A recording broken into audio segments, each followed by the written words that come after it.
আসসালামু আলাইকুম, আমি ডাক্তার আশরাফুল ইসলাম। আজকে যে বিষয় নিয়ে কথা বলবো, কৃমি, গোড়া কৃমি বা বড় কৃমি, কৃমি বিষয়ে আজকে কথা বলবো আপনাদের সামনে। কৃমির জন্য মানুষ অধৈর্য হয়ে যায়। কিছু কিছু কৃমি আছে মানুষের সারা জীবন বিরক্ত করে। কৃমির কারণে অনেক রোগ দেখা দেয়। কৃমির কারণে বেশিরভাগ সমস্যা হয় নাকের পলিপাস, কৃমির কারণে সমস্যা হয় পালচের, কৃমির কারণে মানুষের অস্থিরতা, কৃমির কারণে মানুষের শরীরের অর্ধেক রোগ সৃষ্টি করে। কৃমি হলো দুই প্রকার, একটা বড় কৃমি, একটা ছোট কৃমি। ছোট কৃমিটাকে গোড়া কৃমি বলি আমরা।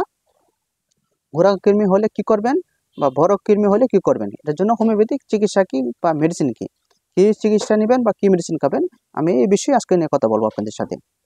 গোড়া কৃমির জন্য সাধারণত হোমিওপ্যাথিকের খুব ভালো চিকিৎসা আছে। যেই মেডিসিনটা হলো টিউকোরিয়াম ম্যারাম ব্যারাম। টিউকোরিয়াম ম্যারাম ব্যারাম মাদার টিংচার হোমিওপ্যাথিক মেডিসিন। এটা 5 ফোঁটা করে, 5 ফোঁটা বা 10 ফোঁটা করে মেডিসিন দিনে 2 থেকে 3 বার সেবন করলে গোড়া কৃমিটা চলে যাবে। বড়দের 10 ফোঁটা এবং ছোটোদের 5 ফোঁটা মেডিসিন। এবং বড় কৃমিদের জন্য ফিলিক্স মাক্স মেডিসিনটি বড় কৃমিদের জন্য এই মেডিসিনটা কাজ করবে। যাদের বড় কৃমির সমস্যা বা বড় কৃমি বিরক্ত করে, বড় কৃমি বাথরুমের সাথে রাস্তা বাড়ি হয়, ওদের জন্য ফিলিক্স মাক্স মাদার টিংচার 5 থেকে 10 ফোঁটা মেডিসিন, বাচ্চাদের 5 ফোঁটা, বড়দের 10 ফোঁটা, দিনে 2 থেকে 3 বার খাবারের পর। তৃতীয় মেডিসিনটা হলো সিনা মেডিসিনগুলো বেশিরভাগ বাচ্চাদের ক্ষেত্রে প্রয়োগ করা হয়।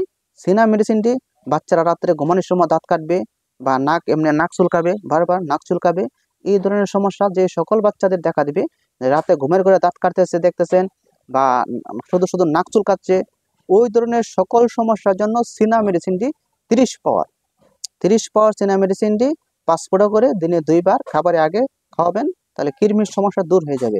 আশা করি কৃমির বিষয়ে আপনারা কারো যদি কোনো সমস্যা থাকে বা কোনো বুঝতে ভুল হয় তাহলে যোগাযোগ করবেন আমার সাথে। আমি ডাক্তার আশরাফুল ইসলাম। আমার চেম্বার ম্যাক্সন হোমিও হল, 34 ছোটো বাজার, ময়মনসিংহ। এখানে তাছাড়াও সকল ধরনের সুচিকিৎসা দেওয়া হয়। ধন্যবাদ, ভালো থাকবেন।